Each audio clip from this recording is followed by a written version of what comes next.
ऐसे जल मत छिड़कना जैसे कि हम वीडियो में आपको बताने जा रहे हैं।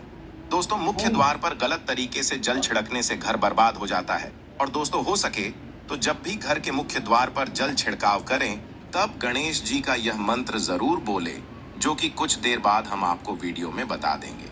अब दोस्तों, कुछ लोग यहाँ पर ऐसे भी होंगे जो इस वीडियो को बीच में ही छोड़ देंगे। अगर इस वीडियो को आपको छोड़ना ही है तो अभी छोड़ देना, परंतु गणेश जी भगवान का अपमान मत करना वीडियो को अधूरा छोड़कर।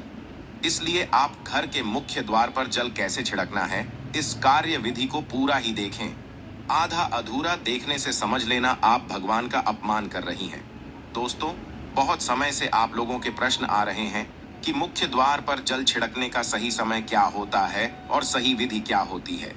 किस समय हमें जल छिड़कना चाहिए और क्या मुख्य द्वार पर जल छिड़कने के लिए स्नान करना आवश्यक है या बिना स्नान किए भी मुख्य द्वार पर जल का छिड़काव किया जा सकता है।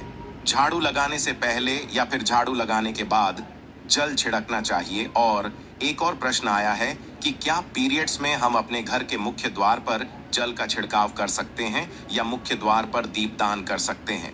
और जल से ही जुड़ा हुआ एक और प्रश्न है आपका कि मंदिर में जो प्रतिदिन हम एक लोटा जल रखते हैं, उस जल का हमें क्या करना चाहिए, किस प्रकार प्रयोग करना चाहिए। क्या हम उसे खाने में प्रयोग कर सकते हैं या फिर हम किसी पौधे में डाल सकते हैं। उस जल का उपयोग किस प्रकार से होना चाहिए। और कुछ लोगों का कहना यह है कि जब हम मुख्य द्वार पर जल छिड़कते हैं तो घर के अंदर की तरफ से जल छिड़कें या घर के बाहर की तरफ से जल का छिड़काव करें। इसके बारे में कई लोग शंका में हैं।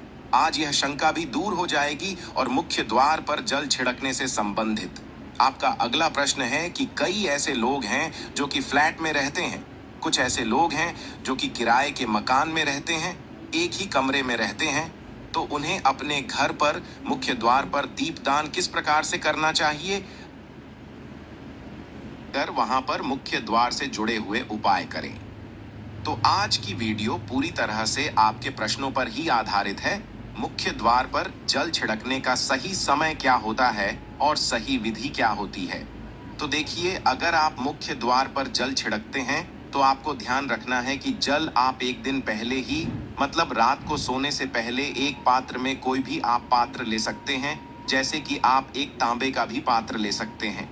तांबे का ना हो तो आप पीतल का ले सकते हैं, स्टील का ले सकते हैं, चांदी का ले सकते हैं। जो भी पात्र आपके पास उपलब्ध हो, एक लोटे में थोड़ा सा गंगा जल डाल दीजिए और उसके ऊपर शुद्ध जल भर दीजिए। और हाँ, गंगा जल न हो तो भी परेशान होने की आवश्यकता नहीं है। सिर्फ शुद्ध जल से भी आप पात्र को भर सकते हैं और उस जल से भरे पात्र को अपने घर की रसोई में रख दीजिए। अब जैसे कि आप अगले दिन सुबह उठकर इस जल का छिड़काव अपने घर के मुख्य द्वार पर करेंगे। अब बहुत से भक्तों के प्रश्न आए हैं कि क्या हम स्नान से पहले यह जल छिड़क सकते हैं या फिर स्नान करना आवश्यक है। देखिए, मुख्य द्वार पर जो सुबह सवेरे सबसे पहले जल छिड़का जाता है, जैसे कि जो रसोई में रखा हुआ जल होता है, ये एक तरीके से उपाय के तौर पर किया जाता है।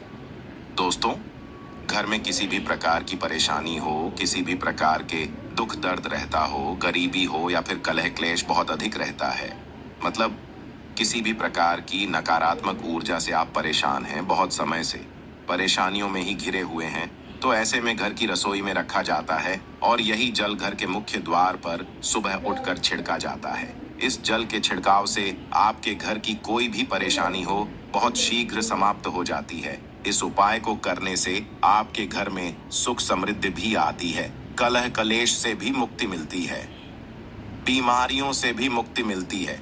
मतलब देखिए, किसी भी प्रकार की मानसिक परेशानी हो, शारीरिक परेशानी हो, आर्थिक तंगी हो या आपके घर में कोई वास्तु दोष हो, किसी भी प्रकार का ग्रह दोष हो, जैसे कि कई बार ऐसा होता है कि कई लोगों के ऊपर कई प्रकार के बुरे ग्रह दोषों का प्रभाव होता है, जिसकी वजह से घर में परेशानियां हमेशा बनी रहती हैं। तो ग्रह दोषों के प्रभाव से भी आपको मुक्ति मिलती है। वास्तु दोष और पितृ दोष भी सब